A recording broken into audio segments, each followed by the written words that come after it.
Bienvenidas y bienvenidos a un nuevo episodio de Moving On, el video podcast dedicado a la movilidad del futuro, un espacio para pensar, cuestionar y sobre todo para avanzar. Hoy veréis un capítulo muy especial, lo estamos grabando en el marco de la jornada Diálogos de Movilidad que ha tenido lugar en el Hotel SB Glow a escasos metros de la Plaza de las Glorias. Y subrayo la ubicación porque es relevante. Esta plaza ha sido un nodo central mal resuelto durante décadas, hasta hace pocas semanas. En Moving On hablaremos con Xavier Matilla, que es ex arquitecto jefe del Ayuntamiento de Barcelona, una persona que participó decisivamente en la transformación de este espacio en un lugar de encuentro para las personas. Y también escucharemos a varios expertos opinando sobre cómo el urbanismo influye en la movilidad de las ciudades. En nuestra mesa de análisis, que moderará Ignasi, reunimos a tres voces expertas. Humberto López, director general de Tram, Vidal Roca, sales manager de PTV Group, y Alex Santos, director de innovación de Capgemini. Con ellos abordaremos cómo el urbanismo, la innovación y la movilidad pueden crear una pócima perfecta para que las ciudades sean amables y justas con sus habitantes. Todo ello haremos un episodio que no sería posible, evidentemente, sin el apoyo de Tram, de Talgo y de Acció, que es la Agencia por la Competitividad Empresarial de Cataluña. Por lo tanto, ya estamos todos, o sea que, en marcha. Xavier Matilla. Xavier Matilla es arquitecto urbanista y una de las voces más influyentes en la transformación urbana reciente de Barcelona. Entre 2019 y 2023 fue arquitecto jefe del Ayuntamiento de Barcelona, un cargo desde el cual lideró proyectos clave como la transformación de la Plaza de las Glorias, pero también la reurbanización de la Meridiana o los nuevos ejes verdes de la Eixample.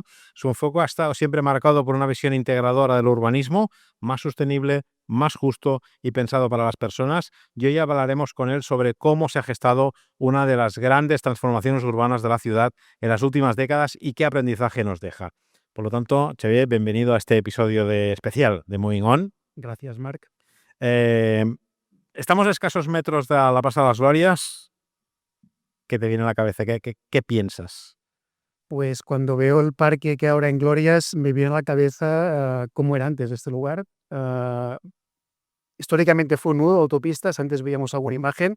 Después fue una rotonda de autopistas elevada, lo que llamábamos el Tambor, en Barcelona, donde tenías la sensación que llegabas al final de la ciudad, una especie de no lugar, y ciertamente en aquel momento era difícil pensar, ¿no?, en una transformación como la que ha habido hasta este momento, y cómo desde un no lugar se ha podido transformar, yo creo que en estos momentos, en un espacio de referencia urbana en la ciudad. Glorias fue concebida por Ildefons Cerdà como el gran centro neurálgico de Barcelona en su plan de ensanche del siglo XIX, pero durante más de un siglo ha sido un espacio, como comentabas, un poco caótico, dominado por las infraestructuras viarias, grandes carreteras, pasos elevados, tráfico intenso. Todo esto la convirtió en una especie de barrera entre barrios. ¿Cuál fue el principal reto de la transformación urbanística? Es verdad que en el plan Cerdà, Glorias aparece como el centro geográfico de la nueva Barcelona que Cerdà pensó, pero tampoco quedó muy claro qué tipo de espacio debía ser este. Esto hizo que durante el tiempo el lugar se convirtiera en un lugar de incertidumbre, porque en el fondo es el cruce de las tres principales avenidas de la ciudad de Barcelona. Glorias es el lugar donde se cruzan Gran Vía, Meridiana y Diagonal, que son los ejes que Cerdà concibió como la conexión territorial de la ciudad central, y esto desde el origen del ensanche fue un lugar sin una resolución clara y que durante mucho tiempo pues, fue concebido como un mero nudo de vías interurbanas. Creo que el principal reto de la transformación, diría que seguramente hubo dos cuestiones fundamentales. Una de carácter simbólico, es decir, decidir qué tipo de espacio debía ser, lo que hasta ese momento había sido un nudo de autopistas. Es decir, si tenía que ser una plaza, tenía que ser un parque, tenía que ser un vacío, tenía que ser un lleno. Y recuerdo en algunos momentos, en el origen del proyecto, que esta fue una discusión importante. En aquel momento, estoy hablando entre 2013, 14, 15, se decidió que debía ser un parque, sin abandonar la idea de centralidad, es decir, un gran parque. En Barcelona, cuando hablamos de un gran parque, hablamos de un parque de 9 hectáreas, porque no tenemos grandes parques como otras ciudades, pero en todo caso es una zona verde muy necesaria en la ciudad de Barcelona, pero sin renunciar a la centralidad que le otorgan aquellas cosas que han pasado y que están pasando en su perímetro. Equipamientos, nuevas viviendas, dotaciones que le otorgan este valor de centralidad, y sobre todo centralidad desde el punto de vista de la movilidad. Sí, Glorias también ha sido concebida y ha mejorado como un hub en el que interconectan diferentes redes de transporte Bueno, público. durante muchos años ha sido el sitio donde no podías moverte, ¿eh? Efectivamente, se ha pasado de ser un nudo imposible a ser un vacío que ha abierto determinadas posibilidades de reconexión y de habilitación de espacio a la ciudadanía. Y diría que esto no hubiera sido posible si no se hubieran tampoco impulsado las transformaciones de algunos de los ejes que confluyen. Es decir, es imposible pensar en la transformación de Gloria sin una cierta transformación de Gran Vía, sin una transformación de la Avinguda Meridiana y sin la transformación, que creo que es uno de los temas pendientes en Barcelona, de la transformación de la Gran Vía. Ujú. ¿Cómo se han integrado las vías para vehículos con el transporte público, los carriles para patinetes y bicicletas y las zonas para peatones? Bueno, la resolución funcional de la movilidad se estructura a partir de una decisión clave, que es la construcción de un túnel, en el cual se disocia la movilidad que conecta Gran Vía con el centro de la ciudad en un nivel inferior, reduciendo también su capacidad y, por lo tanto, dejando en superficie, liberando la superficie para gestionar la movilidad de una manera más fácil en el momento en que hay todos los flujos de movilidad han quedado en la parte inferior. Y en superficie la idea es muy clara. Si Glorias funciona con una lógica de una movilidad perimetral vinculada al transporte público y al transporte privado y una movilidad que permite cruzar el espacio central desde diferentes ejes, tanto a peatones como bicicletas o vehículos de movilidad personal. Es que no lo quiero dejar pasar por alto, pero yo la última vez que vine a Glorias, al centro de la plaza, era para recoger un vehículo del depósito de la Guardia Urbana, porque es donde estaba el depósito de la grúa. Eso ya no está, ¿no?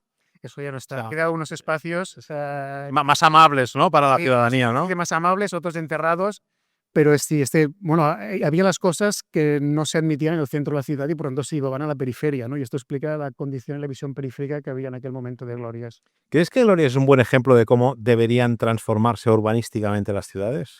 Creo que es un muy buen ejemplo de los objetivos que deberían perseguir este tipo de transformación. Es decir, por un lado, la inversión de las prioridades respecto a la movilidad, es decir, invertir la prioridad del vehículo hacia la movilidad del peatón, del transporte público, de las bicicletas. Esto es fundamental para conseguir liberar espacio.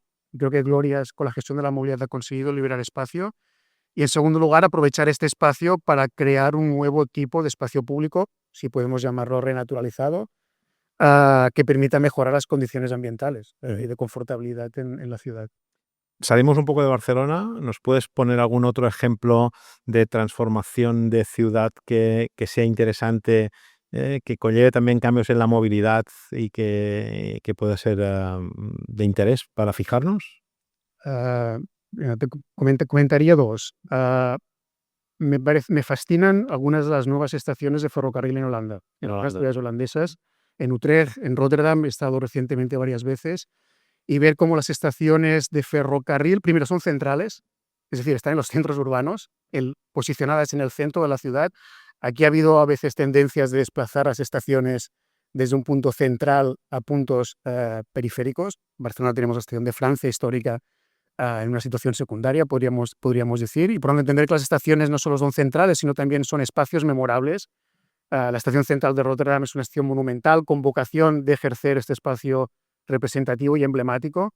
Y la segunda cuestión es cómo se vinculan las estaciones a la movilidad en bicicleta. Y son estaciones que ya no disponen de aparcamientos para vehículos, disponen de aparcamiento para bicicletas enormes, en el caso de Utrecht, con el caso de Rotterdam. Esta es una cuestión que durante estos años en el ayuntamiento formó parte de las discusiones, diálogos entre el ayuntamiento y Adif para reconfigurar las dos estaciones que todavía tenemos en construcción en Barcelona, como es la Sagrera y Sants. Ujú.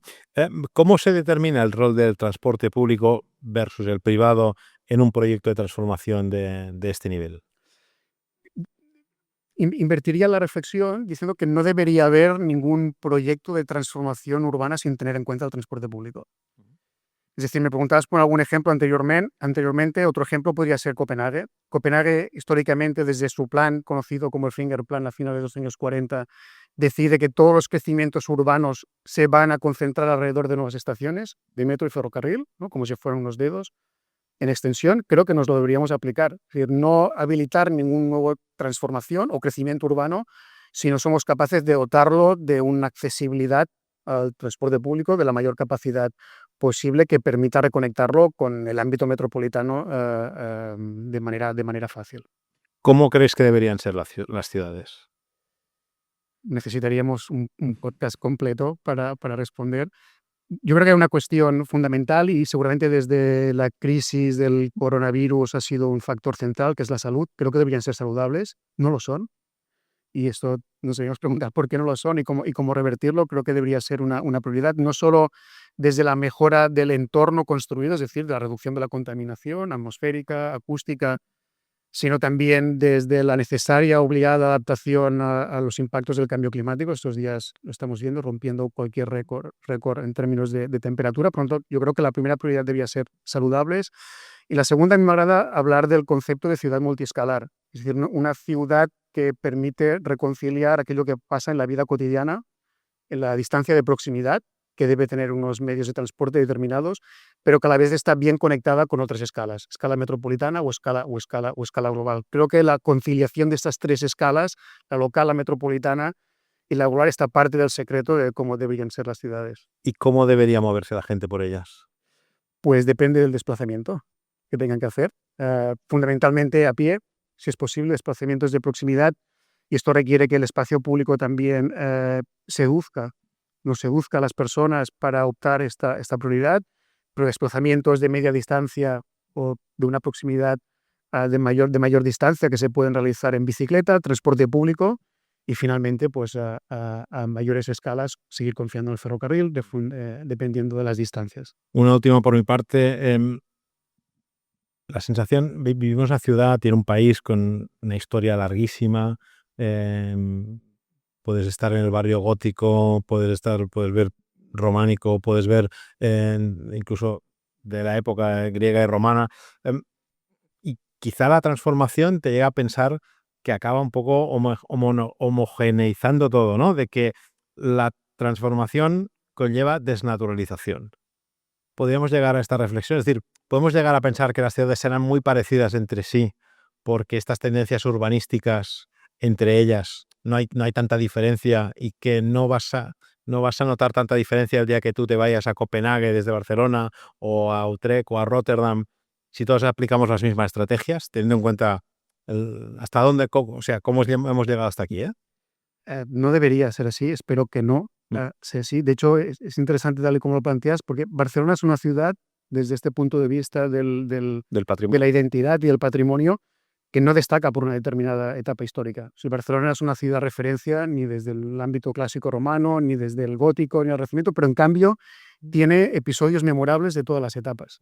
Y en Barcelona puedes encontrar un templo romano, Modernismo. puedes encontrar un gótico fantástico, puedes encontrar modernismo de manera singular y específica. Y creo que aquí está el secreto, en cómo las transformaciones son capaces de identificar aquello que genera un determinado significado de aquello que representa la identidad local. Y creo que cada ciudad, aunque aborden objetivos o problemas similares, deben contar de qué manera solventarlos atendiendo a su propia identidad. Pues muchas gracias, Xavier, por acompañarnos en este episodio especial de Moving On y enhorabuena por el éxito de esta transformación que tenemos, ¿no?, aquí, a escasos metros de aquí, de este hotel. Muchas gracias. Muchas gracias.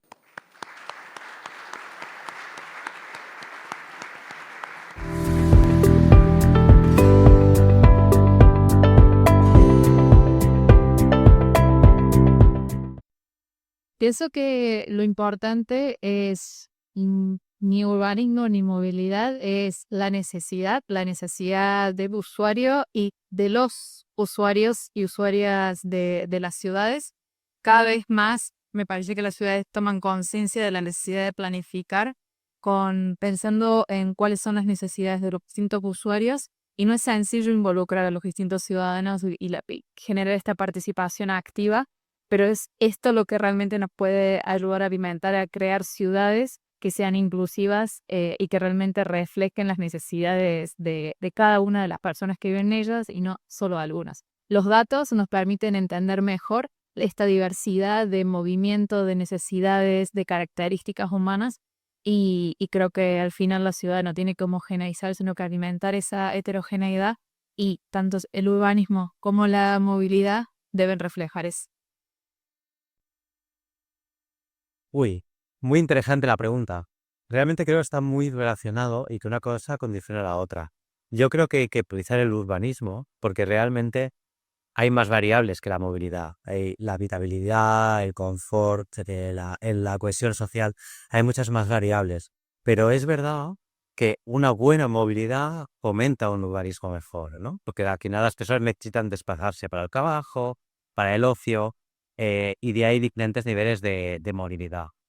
Entonces, yo priorizaría el urbanismo, pero no podemos dejar de tener en cuenta la movilidad. El urbanismo implica que la gente pueda movilizarse de diferentes maneras, ¿no? Para aquello que necesita, o en transporte a pie para la corta distancia, o en transporte en medios como la bicicleta o patinete o más sostenibles para distancias un poco más intermedias, o en transporte público. Creo que lo importante es tener datos, poder medir y en base a eso poder planificar mejor. Pues a mi entender, evidentemente, el urbanismo tiene que adaptarse a las necesidades de movilidad de los distintos modos, en el sentido de que el territorio establece unas necesidades, unas servitudes, y el urbanismo tiene que favorecer que los desplazamientos a pie, por ejemplo, pues sean de la manera más cómoda, pero a la vez más directa posible. Eh, Luego, pues la priorización de los modos de transporte, también el urbanismo tiene que favorecer el diseño del espacio urbano para que el ciudadano comprenda qué vehículos, qué modos de transporte deben pasar por ahí, los que están más restringidos, los que tienen que ocupar los mínimos cambios posible.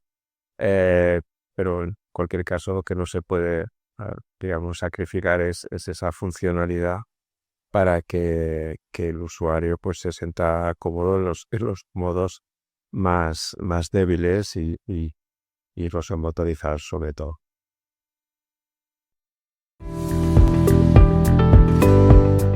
Muchas gracias por varios motivos. Primero, por aceptar estar en esta mesa sin recibir ni una sola pregunta previa teledirigida. Sobra. ¿Mm? Por tanto, Humberto, gracias, director general de TRAM, Vidal Roca, manager Mobility Iberia PTV Group. ¿Es así?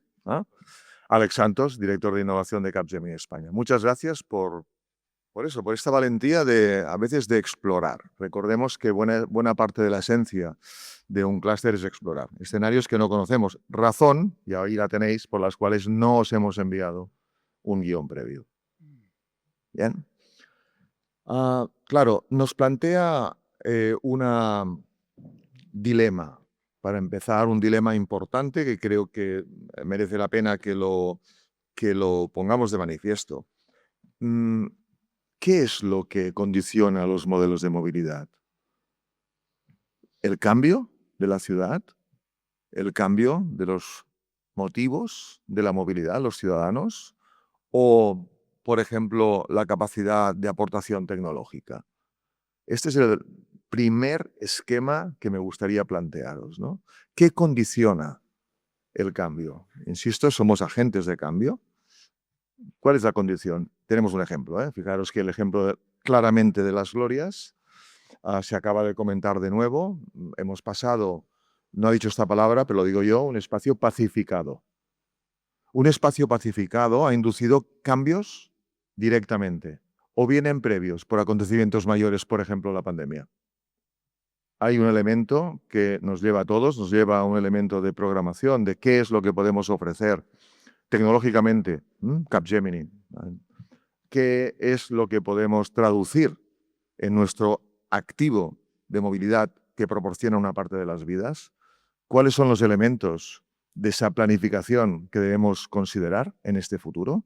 Y esta es la primera pregunta abierta a todos vosotros y evidentemente con mi mensaje habitual, que el primero que tenga algo que decir, que lo diga. Si no, preguntaré yo. Sí, entiendo eso. O sea, es muy agradable estar aquí con esas preguntas tan filosóficas, profundamente. No sé si creo que se oye bien. Sí, yo diría que el cambio viene de la necesidad. Más que nada, por lo tanto, me alineo a lo que estamos haciendo aquí, que todo es un tema social. Movilidad es un tema social. Y evidentemente viene acompañado de la tecnología, pero la tecnología, de hecho, si recordamos en la historia, siempre viene a razón de una necesidad. Sí que hay excepciones, se inventa por inventar y luego hay unas consecuencias, pero en la regla general es una necesidad. Y que me quedaría aquí, de momento. Sí. Eso es un titular. Bueno, cuando uno no dice las preguntas, no controla las respuestas. Entonces, Me diría, encanta ese escenario. haré unas preguntas retóricas. ¿Qué hace ciudad? ¿Qué hace ciudad? Pues la ciudad la hacen las personas, pero no es suficiente. La hacen las personas y la actividad que en ellas desarrollan.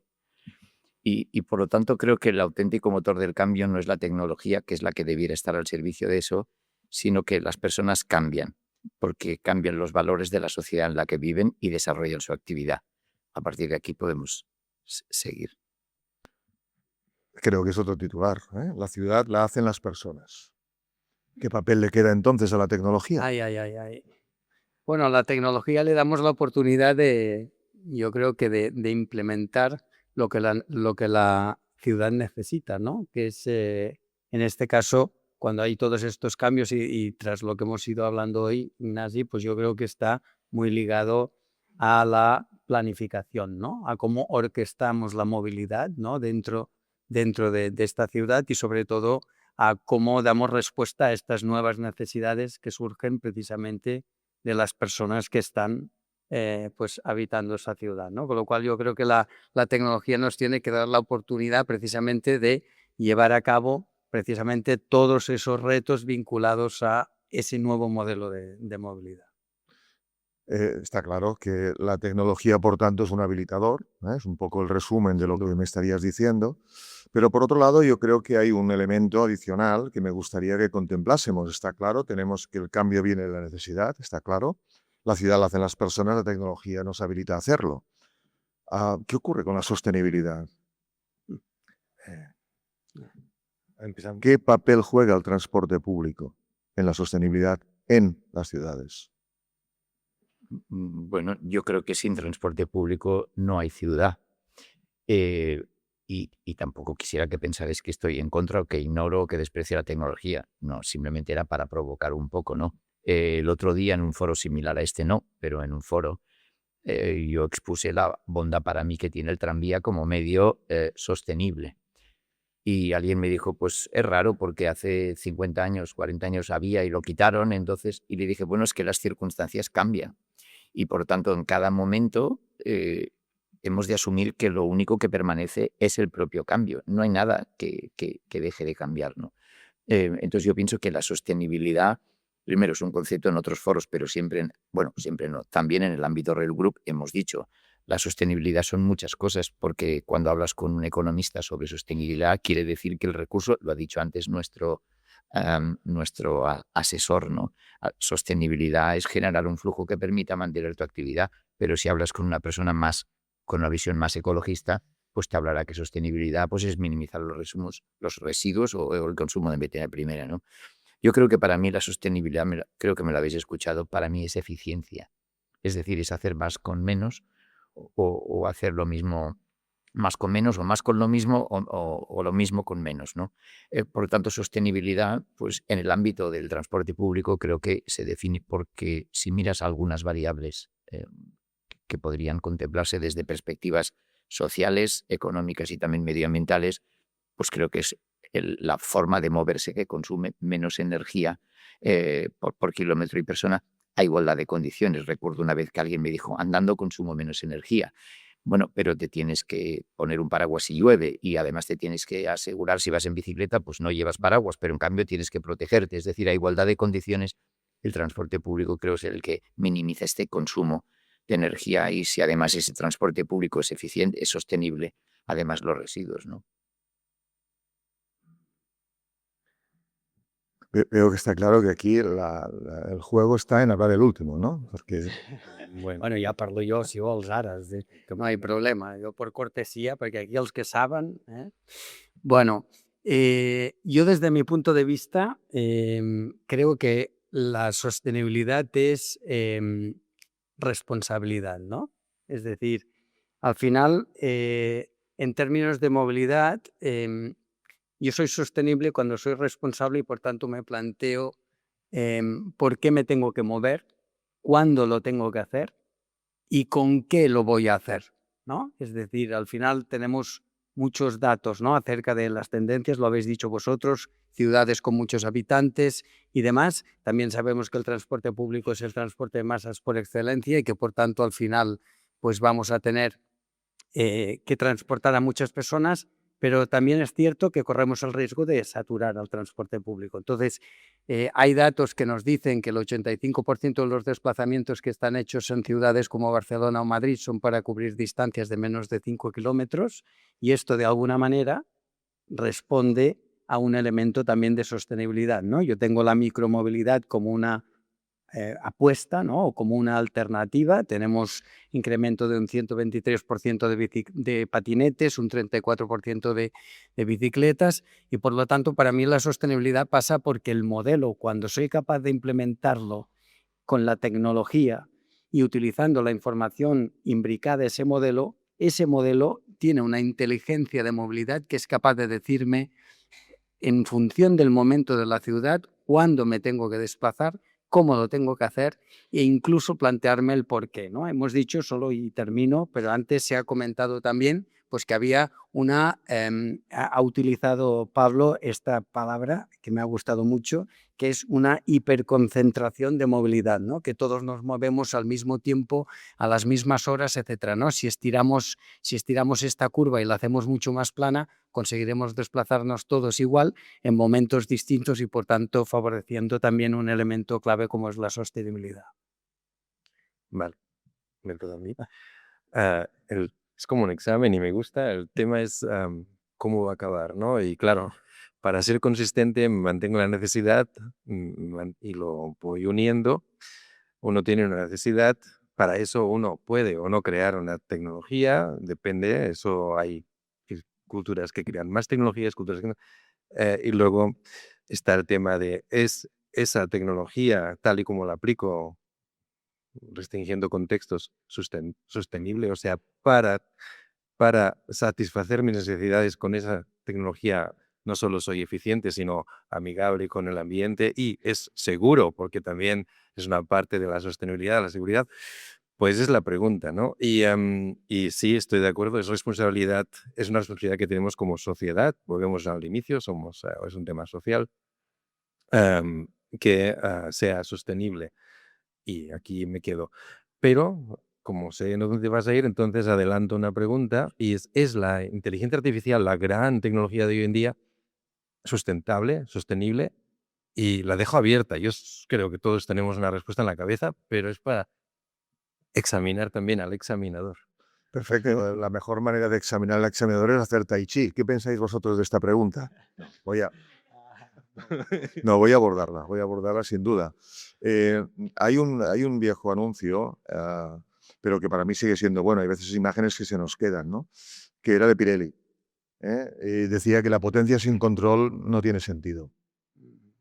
Creo que esa es mi respuesta. Tenemos que causar el uso tanto de la tecnología como el uso del artificial intelligence. Tuvimos la ocasión de moderar un debate en su tiempo para una operadora pública de ámbito estatal, por lo tanto, blanco y en botella, quién puede ser. Y justamente trabajábamos este tema. Y hay muchísima confusión, creemos, al respecto, puesto que primero se confunde artificial intelligence con chatbox. Primer punto. Y no tiene nada que ver. Segundo, porque el artificial intelligence nos permite una cuestión que, de hecho, nos ayuda en herramientas a sistemas expertos. Y esa es la clave. Un artificial intelligence contra un determinado escenario coloca, y hemos hecho, y ahora estoy viendo inicios cuando hablábamos de esto con Laia, en la cual hablábamos de los tipos de AI que hay. No es uno solo. Y depende de lo que tú le pidas al modelo, tienes que aplicar una herramienta a otra. Y si no lo haces, automáticamente pasa a ser un genérico que no te sirve. Por tanto, la potencia sin control no tiene sentido. Y esa es mi respuesta. Pero sigamos por esa línea, ya que es un diálogo.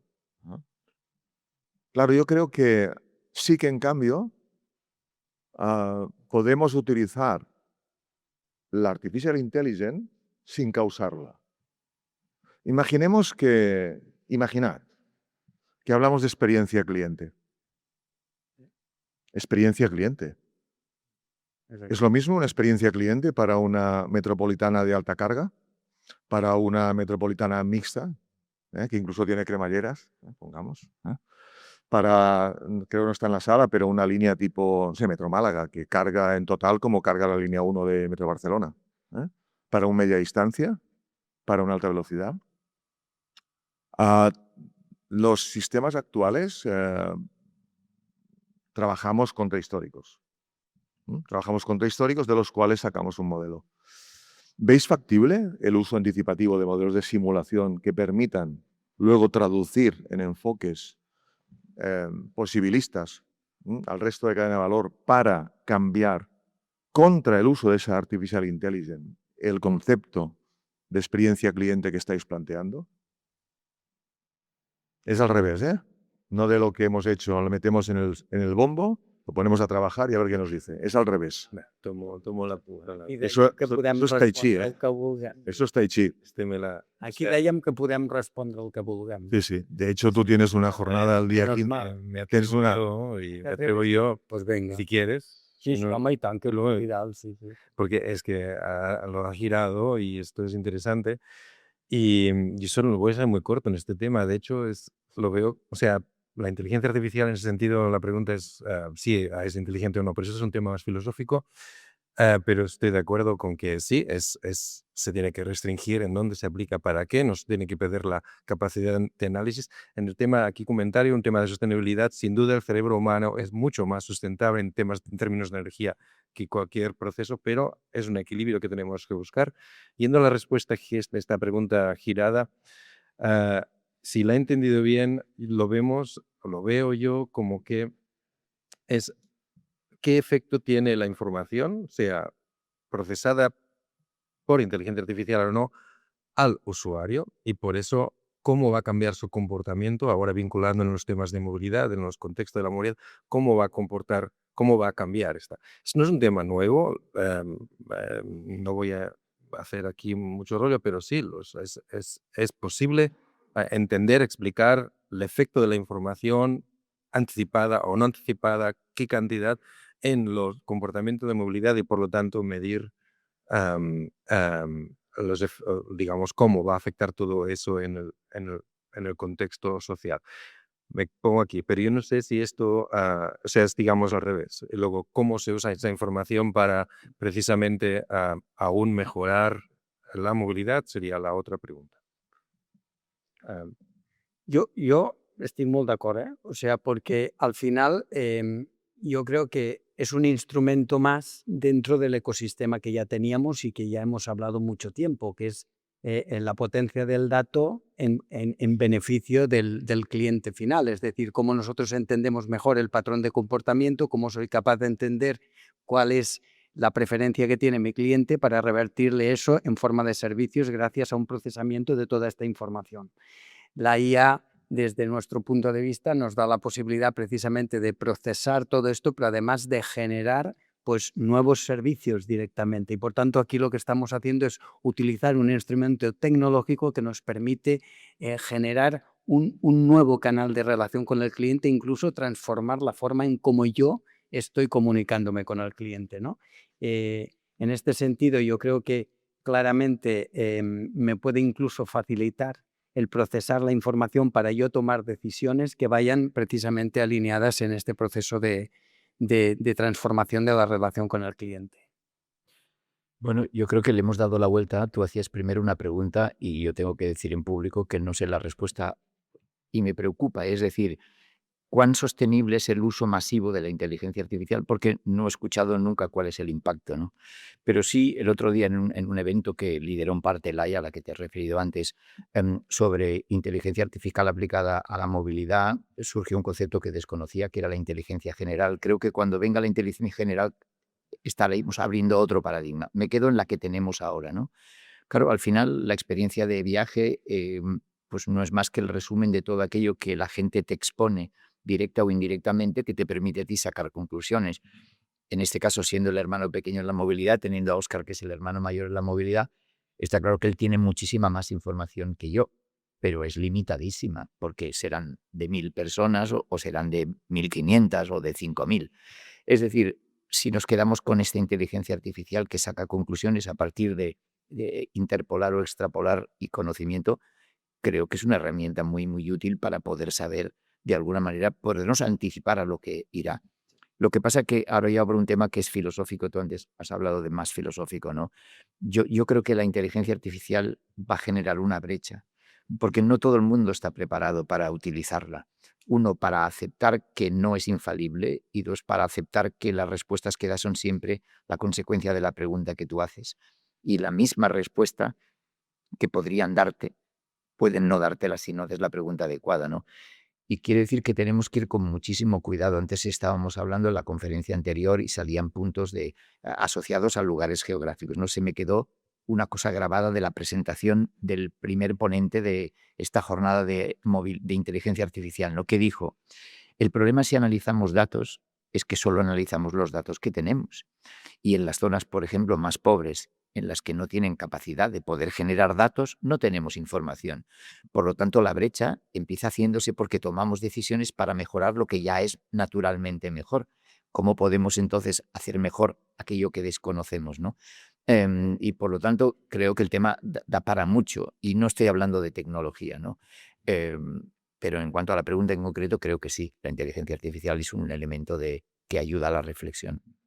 Sin ninguna duda, y además esto también aprovecho para comentarlo. En buena parte esta es la línea de trabajo del proyecto, en ese caso la Entregables Transport Cultural, va de ahí, pero las siguientes fases van un poco hacia donde dices. ¿Por qué? Porque estamos explorando, estamos aprendiendo. De nuevo, gracias por dejarnos un espacio para poder subvencionar estas exploraciones. ¿Por qué hace falta?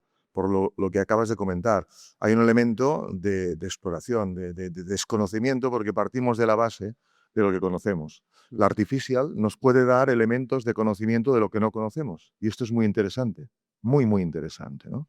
Pero, sí, saltándome aquí, simplemente decir, en algún momento hablamos de tecnología, pero yo he tenido la oportunidad, creo que es la suerte, de estar últimamente participando en eventos como hoy, en los que no se ha hablado de transporte público ni como medio de transporte, ni como tecnología, sino como un medio de cohesión social, ¿no? El otro día tuvimos la oportunidad, y bueno, tengo que decirlo en primera persona, Manel Valdés, que sabéis todos quién es, y yo, de debatir 1 hora y media con unos periodistas sobre cómo el transporte público no deja de ser un medio de cohesión social. Pero es que también tuve la oportunidad en otro think tank en el que participo, en Bruselas, en la Comisión Europea, en lo que se estaba hablando a nivel de la gente que tiene, si no la última palabra, una palabra relevante. No se estaba hablando de medios de transporte, ni de consumos, ni de energía, ni tecnología. Estaba hablando como a través de una política de transporte público tú estás haciendo una política social. O sea, para lo bueno y para lo malo. Puedes excluir y puedes incorporar, ¿no? Y yo creo que en fin, que este es un proceso que cambia, sí. Bien, yo creo que por la hora que es tendremos que empezar a pensar en la pregunta final, pero yo creo que es muy lógica, porque fíjense que ustedes mismos han trazado el storytelling de lo que pretendíamos, ¿no? Es decir, hay dudas y el que se pregunta tiene alguna respuesta y genera más preguntas, y esto es el avance, ¿eh? Hemos visto que hay un condicionante claro en el uso, digamos, hardware, ¿no? El cambio de modelo urbanístico es un inductor de cambio. Pero ¿quién es en el fondo el que ha causado el origen de esto? Justamente quien pide el cambio. No siempre sale de motu propio. ¿Quién debemos ser capaces de aportar nuestros vectores? Yo ahora miro a Tony, que siempre me habla del algoritmo de diseño. El diseño es un algoritmo, no es que sea bonito, ahora que no me oye. Por tanto, tenemos que implementar toda una serie de elementos, incluyendo los elementos de realización, como la propia Artificial Intelligence, ¿no? Además, tenemos que ser capaces de dar una respuesta en términos de cohesión social. De hecho, la Unión Europea tengo también por aquí a Vicente, nos habla mucho del impacto sociedad de lo que hacemos. Hay que justificarlo incluso. Para ello no tenemos métrica. Y también veo algún proyecto que se ha realizado recientemente en los cuales ya se habla de un KPI de movilidad percibida. El ejemplo lo voy a destrozar, como siempre, es plaza dura de 1 kilómetro. Plaza de 1 kilómetro con árboles, la movilidad percibida es mucho más buena en la movilidad de la plaza con árboles. Ya, pero imaginen, ahora le damos la vuelta, imaginen que usemos este tipo de KPIs para rediseñar. Al final, y la pregunta final es, ¿por qué no soñamos un poco? ¿Cómo visionan en unos años el cambio en movilidad, en cohesión, en el cambio urbanístico? Vamos a centrarlo. Ya no hablo del mundo, que está muy convulso, pero céntrenlo en donde ustedes deseen, tal vez Barcelona, porque estamos aquí. El clúster es ámbito estatal. De hecho, trabajamos, como decíamos, a nivel europeo, pero hay una gran heterogeneidad a nivel europeo. Ha salido Copenhagen, el propio, no hace falta irse a Rotterdam o a Hamburgo, a Eindhoven, lo hemos visto recientemente. Por tanto, no vamos a complejarlo más. ¿Cómo visionan, sueñen, cómo visionan en unos años este cambio de movilidad en su propia ciudad?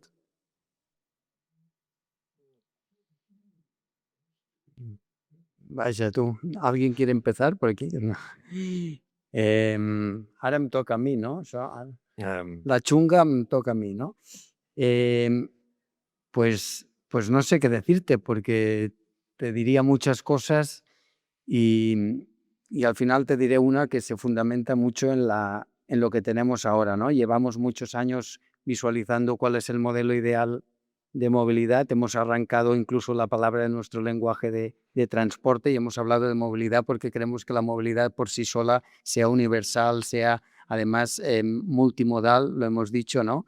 Pero que también sea inclusiva, ¿no? O sea, a mí me gustaría que más allá de estos viajes líquidos que decimos de sin barreras, ¿no? Y que tengamos una movilidad que está planificada, pues yo lo que me imagino es una movilidad que es responsable, que es capaz de orquestar cómo nos movemos y cuándo lo hacemos, que además es capaz de incluir a todos y cada uno de los colectivos sin excepción. Sabes que estamos con el libro blanco del vehículo autónomo inclusivo, con lo cual no olvidar que hay unos colectivos que también tienen que estar incluidos en esta movilidad y sobre todo que nosotros somos capaces de medir la movilidad. Medirla en el sentido de que realmente estamos construyendo un modelo que tú decías antes, Carlos Moreno, modelo de la ciudad de los 15 minutos, pero también hay un binomio inseparable, ¿no? Que es la movilidad y el urbanismo, ¿no? O sea, tú no puedes construir un modelo de movilidad sin pensar en dónde se aplica y tú tampoco puedes pensar en una ciudad sin pensar en el modelo de movilidad, ¿no? Con lo cual, yo de alguna manera me gustaría que la movilidad fuera una cosa que fluye directamente, o sea, que yo lo hago cuando toca, que además lo hago con la forma más limpia, que me garanticen que el viaje será corto y que durante el tiempo que me desplace lo podré aprovechar ese tiempo.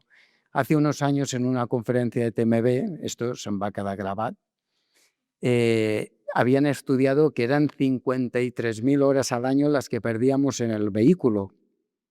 Claro, si tú te lo paras a pensar, pues el ponente decía, desde TMB, tenemos que devolver el tiempo a las personas, ¿no? Con lo cual yo creo que si la movilidad esta del futuro pasa por también hacer de la experiencia de la movilidad una reaprovechable en el tiempo, pues también me gustaría que fuera así.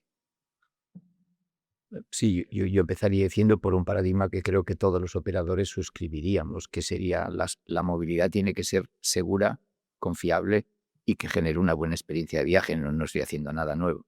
Claro, el problema es que todo varía, ¿no?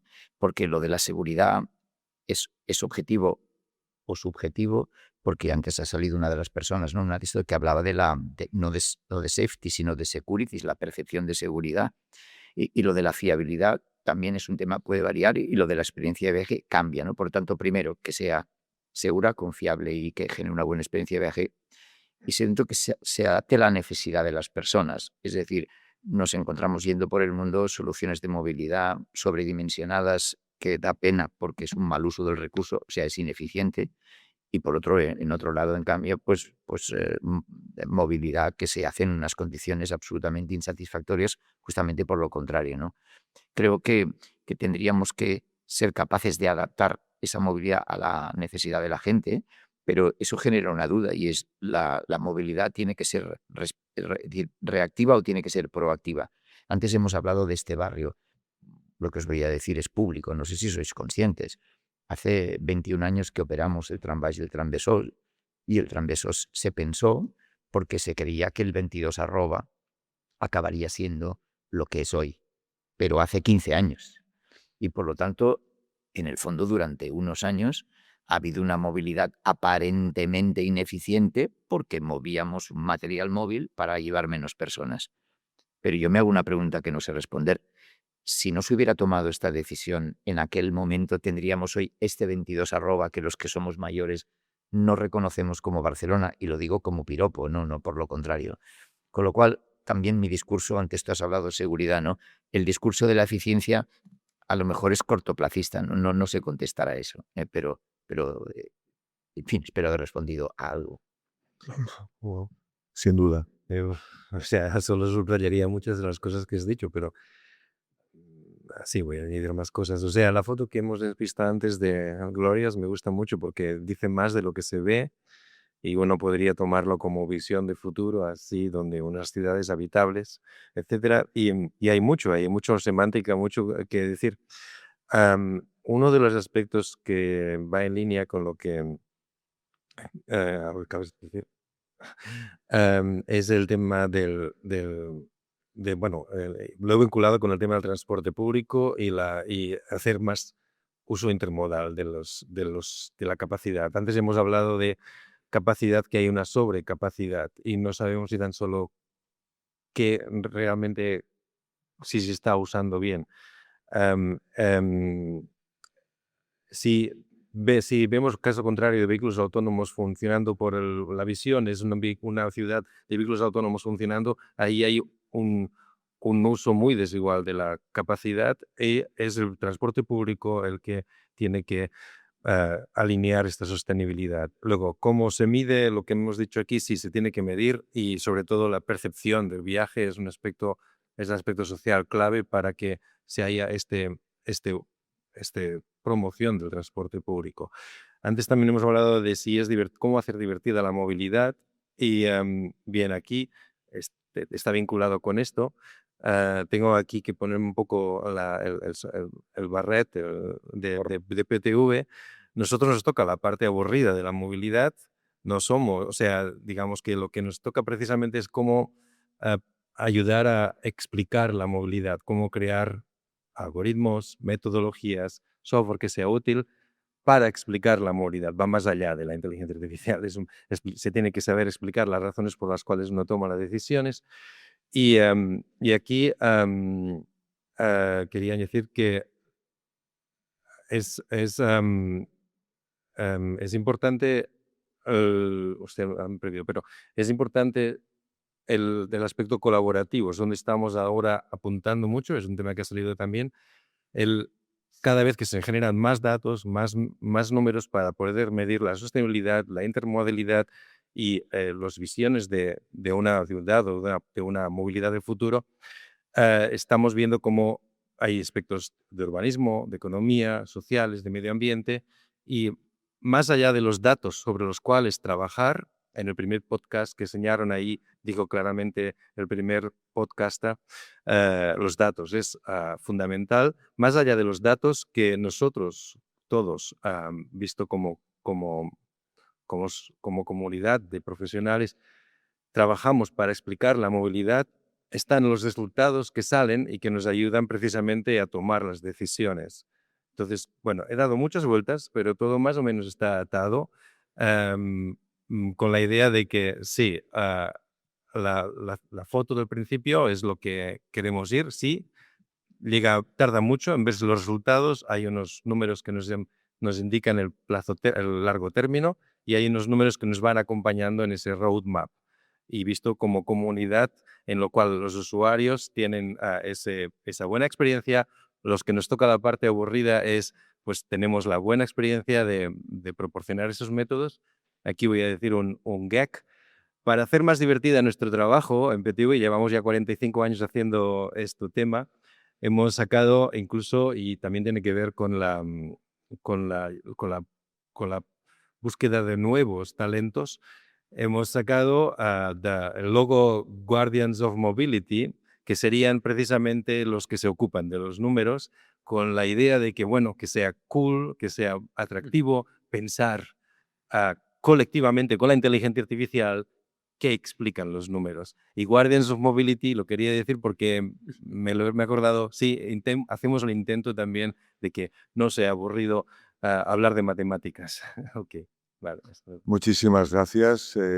Creo que ahora corresponde intentar hacer un cierre, pero si recordamos, que además como ha quedado grabado porque es un podcast, se podrá repasar, pero creo que han salido aspectos fundamentales. Y justamente, de nuevo, gracias por aceptar valientemente un escenario ignoto, que es el que muchas veces deja ir a ver la creatividad, que es lo que pretendíamos. Pero fíjense, y voy a intentar un storytelling final, ¿no? Pero hay una cuestión muy clara. Evidentemente, tenemos que cumplir, el activo que se mueve ha de cumplir los básicos, seguro, eficiente, etcétera. Seguro, sin duda. No podemos hablar de livable mobility si haciendo nuestra vida, el activo que nos lleva a hacerla, falla. Faltaría más. Pero al mismo tiempo hay un elemento claro que es la influencia del cambio urbanístico en adaptar estos modelos. Hay también el trigger, el disparador de este modelo de cambio urbanístico. No viene de motu propio. Hay efectivamente anticipaciones, como hemos visto, pero hay un momento en que se produce y hay elementos que lo aceleran. Una vez esto ocurre, automáticamente nos abre oportunidades enormes en todos los aspectos, tanto en los activos que se mueven, en la propia infraestructura o incluso en el diseño de la nueva experiencia cliente. Vamos a buscar elementos mucho más allá de lo que estamos buscando ahora. Y esto nos da oportunidades de cambio y finalmente ha sido común. Esto tiene que revertir y obviamente en hacer sostenible también el propio elemento de business, faltaría más, pero con otro criterio de sostener el business. Tiene que haber un elemento de impacto social. Ahora por ahora, este impacto no lo podemos transmitir directamente en una tangibilización en cuenta de resultados, de momento. Y eso pesa. Pero seguramente ahí tenemos que trabajar elementos como la potenciación del criterio de marca, que nos va a dar indirectamente un retorno. Y finalmente, y para soñar, pues digo mi sueño, si me dejan. En un plan de movilidad, en este ambiente, en el cual podamos trabajar los argumentos que ustedes han puesto sobre la mesa, seguramente tenemos incluso que tener otra mirada a lo que podría ser un KPI de eficiencia del plan de movilidad. Faltaría más, los elementos básicos faltaría más. Hemos de transportar seguros fiables, pero si lo hacemos bien, podríamos incluso pensar en KPIs que fueran mejora del índice de biodiversidad en la zona afectada, mejora de capacidad de realizar las vidas de las personas que estamos involucradas en ese entorno. Podemos mejorar incluso la percepción de pertenencia a ese entorno. Si esto lo conseguimos, seguramente el plan de movilidad ya no será un sueño, sino será una realidad. Y no me pregunten cuándo, porque no tengo ni idea. Bueno, creo que lo dejamos aquí. Muchísimas gracias a todos. Gracias por la valentía, de nuevo.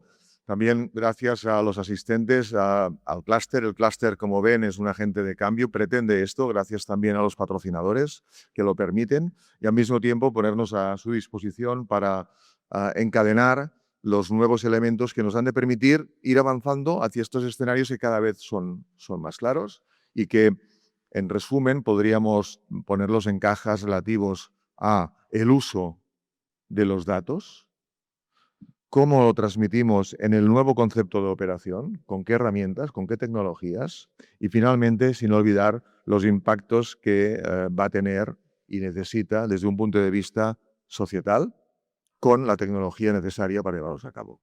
Este sería los retos que con mucho gusto vamos a abordar en los próximos años. Gracias a todos y vamos a el merecido lunch saliendo al frente. Gracias. Molt bé.